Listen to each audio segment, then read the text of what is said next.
ছেলে ধরা গুজবে গণপিটুনি, বারবার একই ঘটনার পুনরাবৃত্তি। এবার শান্তিপুরে এক মহিলাকে গাছে বেঁধে মারধর, পুলিশ গিয়ে মহিলাকে উদ্ধার করে। পুলিশ সূত্রে খবর, আক্রান্ত মহিলা মানসিক ভারসাম্যহীন। বিশ্বজিৎ মিত্র আমাদের প্রতিনিধি রয়েছেন টেলিফোনে। বিশ্বজিৎ, ঠিক কি ঘটেছে, কি অভিযোগ?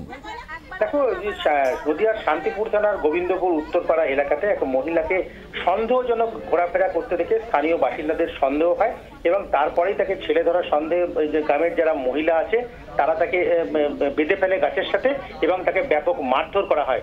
ঘটনার খবর পেয়ে শান্তিপুর থানার পুলিশ এখানে গিয়ে ওই মহিলাকে তারা শান্তিপুর থানায় নিয়ে আসে এবং পুলিশ সূত্রে যেটা খবর, সেই মহিলা মানসিক ভারসাম্যহীন, কিন্তু তা সত্ত্বেও যারা তাকে মারধর করছিল তারা জানতে পেরেও কেন তাকে মারধর করলো, কিন্তু সেটাকে নিয়ে যথেষ্ট চাঞ্চল্য ছড়িয়েছে এবং এখনো পর্যন্ত এই ঘটনায় কেউ গ্রেপ্তার হয়নি।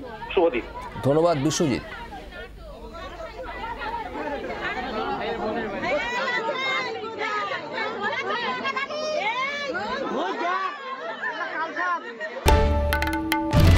বাংলার আওয়াজ, বাঙালির আবেগ, জি 24 ঘন্টা।